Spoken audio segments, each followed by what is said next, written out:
So I didn't really tell anybody on the team about my dad at first. I kept it to myself. I didn't really want people feeling bad for me. And I had one friend, Devin, who she knew everything. And one day I was just like, this is what's going on in my life. Like, that's why I'm so distant. Alzheimer's is a disease that can become an unbearable burden for any family.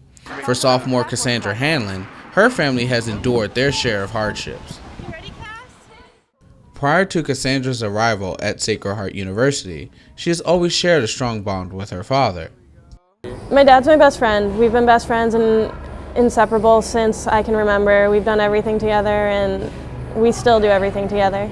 My dad played at Boston College. He played ice hockey there in the 80s. He knows Coach O'Malley because they played together. And my whole life he wanted me to play ice hockey, but I never wanted to. He'd always come home with scratches on his face. And we were in Montreal one summer and we're walking around and I look at him and I'm like, hey Dad, can I play hockey?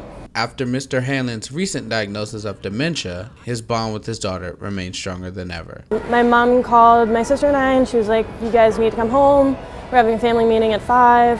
And my parents have been fighting, so we didn't know what was going to happen. And I walk into the living room, my dad's sitting there crying. I had never seen him cry before.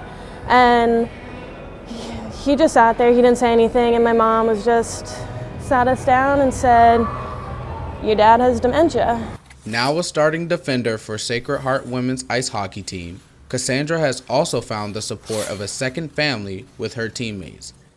She's so strong that it was almost like you would never think she needed anyone, but it was almost like deep down she wanted someone to be there. They always find stuff to do, and when I'm upset, they're always like, okay, let's go do something.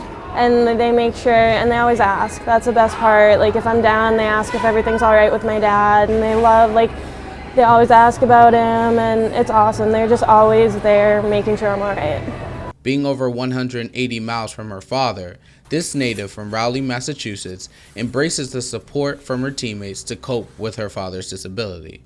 We always take her to go get food. We're always with her. We're doing homework.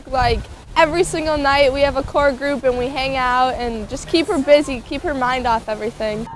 Not only is she a recipient of support, but also an active supporter as well. On October 4th, the Sacred Heart community gathered together at the Walk to End Alzheimer's. Coach has just been great, and I brought the idea of the walk to him, and he said talk to our community service people, and the team just rallied behind me when I told them. They were so happy, and it was great to get the whole team there. We ended up raising over $2,000, got the whole team, got field hockey, rowing, hopefully next year getting more. Dealing with her troubles at home has not set Cassandra back, but instead encouraged her to do more. It hasn't really affected school at all, except it makes me want to do more. I want to graduate early. I am a sophomore, but I am on track to graduate next year. And I just want to be back in Boston, back close to home for my dad and show him that everything paid off. And before he passes or before he forgets everything, I want to show him that it was all worth it. This is Christian Carter reporting for The Pulse.